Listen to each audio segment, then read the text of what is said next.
Hey, what's going on? It's really ready. We just got a few quick tips for y'all today. A lot of people been talking about the starting doing the shirts and all that good stuff. If you want to get into it, hey, do it. I say the first thing y'all should do is probably learn what type of shirts you're gonna be doing, so you will know what type of material you need, because you got sublimation, then you got the inkjet print on, and then you got vinyl print on, and it's a couple more that you got too. But that's the first thing you need to do: find out what type you're gonna be doing. That way you find out what printer you're gonna be using. Y'all might have seen me do a video early on where I posted the Epson. I think it was like the 27 or whatever it was. Long story short, I still think that's a good printer, but it wasn't good for me. So I took that printer back. So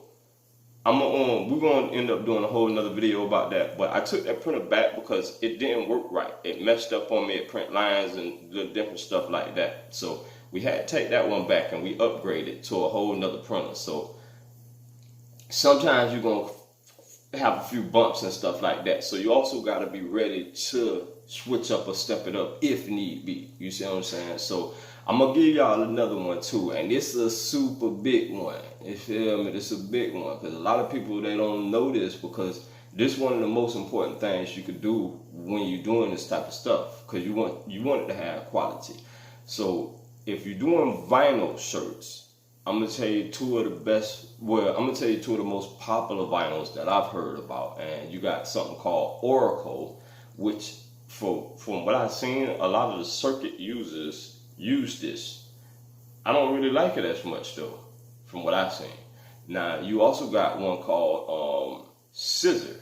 Now to me, Scissor is the best vinyl. That's what I use for the most part.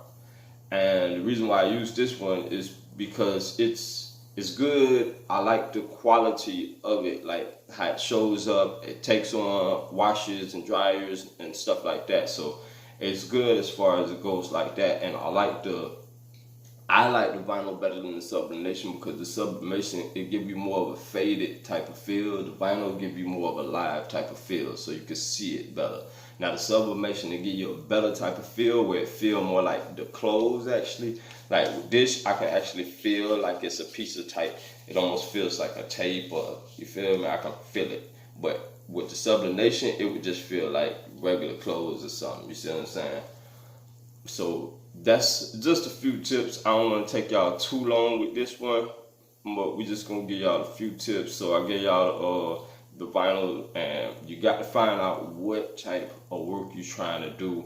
Also, you want to get a heat press or an iron, or it's a circuit iron. I don't really suggest that one, but that's the one some people use. I suggest the heat press, of course, but you get different ones. But the reason why I like the heat press is because it presses and it gives it enough pressure on the shirt to make the shirt actually take the material better.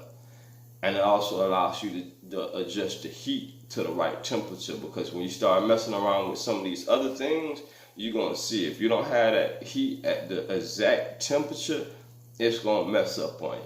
And I'm going to give y'all another one. That's a good one for y'all. Whenever you're doing this, 9 out of 10 times, not all the time, but 9 out of 10 times, if you're getting ready to heat press, keep 315 in mind. That's the temperature for most things. 315 for 15 seconds. So that's 315 for 15 seconds. You see, this super easy, simple tips. You see what I'm saying? But we just want to make that short. I just want to throw a few tips at y'all so y'all know, so y'all won't just run out and purchase the wrong thing or get the wrong, you know what I'm saying? Make sure you get in, like if you're doing the vinyl, get heat transfer. As far as the papers, I don't want to really talk about details on that, because I haven't practiced and had enough experience myself to be able to tell you what's the best transfer paper to get. Like this is a heat transfer paper design. Yeah, I don't know if y'all can see it good on the camera right now, but it's one of the first ones I did for real. But I'll show y'all a better picture of it later on. But I was just showing y'all, so y'all got a few tips. If y'all got any questions or comments, or y'all want me to do a video about the printer, or what type of cutter you need, or can you start off with a hand cutter? Do you want to know if you could just do this with just your cell phone? Because I can tell you can. You really don't even need a computer. You see what I'm saying? So it's a lot of little things that you can and can't do, and you don't have to be a millionaire. You don't have to have all this damn money to do what you want to do. You see what I'm saying? You just got to start and be willing to do it. You feel me? But that's all we're going to give y'all for now. Y'all hit me up with a comment. Let me know what's good. All right, let's really ready to rock.